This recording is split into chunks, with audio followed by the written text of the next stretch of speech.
Then acceptance flashed across her face before she added, "Fine, I'll ask him. But you better be there to console me when he laughs in my face." I gave her a toothy grin and clapped as I bounced up and down. "Yay! And he's not going to laugh at you." She rolled her eyes at me, but didn't argue. I really hoped I was right, and that Charles was as nice as I thought he was. I didn't know what I'd do if he intentionally hurt my friend. It wouldn't be pretty, that was for sure. "On to more important things," Shaela said, pulling me from my thoughts. "What are you going to wear?" I was embarrassed to admit I hadn't even thought of that. I was so used to wearing my school-issued uniforms all the time, it never occurred to me that the kids would be wearing real clothes at the party. A flash of panic zipped through me. "I don't have anything," I said. Shaela smiled and hopped from my bed. Running over to her trunk, she started rifling through it and called over her shoulder, "You can borrow something from me. We're about the same size."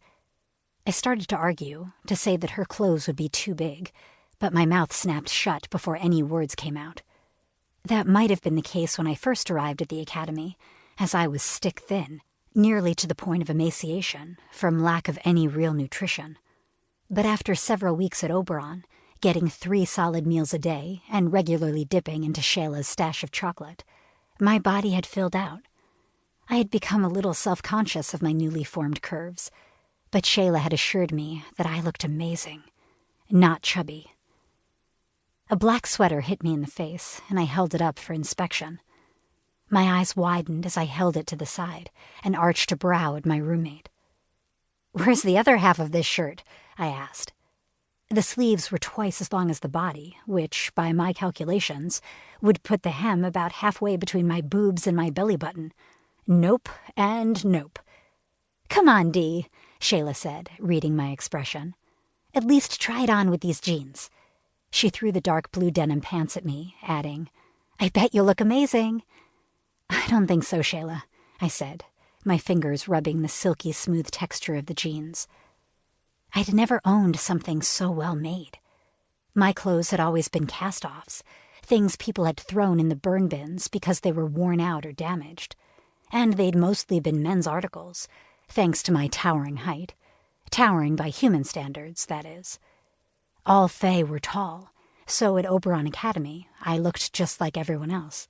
Well, not just like everyone else.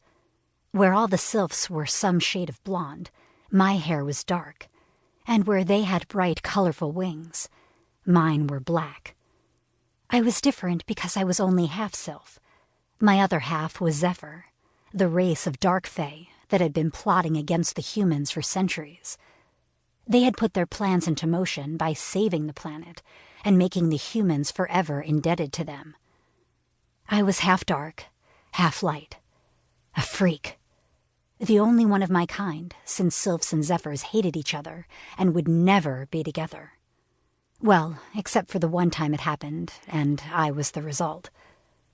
I'd grown up as a human kid in the foster care system, an orphan cast off and abandoned on the steps of a public library.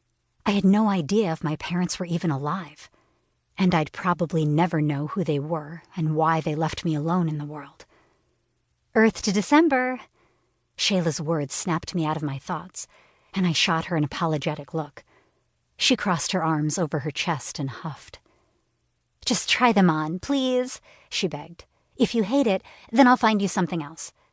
I groaned, knowing she would talk me into wearing what she wanted me to wear, regardless of my opinion. The girl had a gift. "People will think I'm trying to show off or something," I complained. "Trying to appear more confident than I am." "People aren't always what they seem, Dee. You know who you are. It's up to you to show the world." 2. God, I was tired. Easton and I had been at it for hours, just like every other day after classes, tumbling across the mats spread on the gym floor. He was relentless, determined to teach me to defend myself without magic. I was getting better, but my body was wrung out, and I didn't know how much longer I could keep up with his grueling schedule. "Again," he said, shifting his weight from foot to foot with his hands in the air in front of him. I barely suppressed a sigh as I mimicked his stance. I knew he was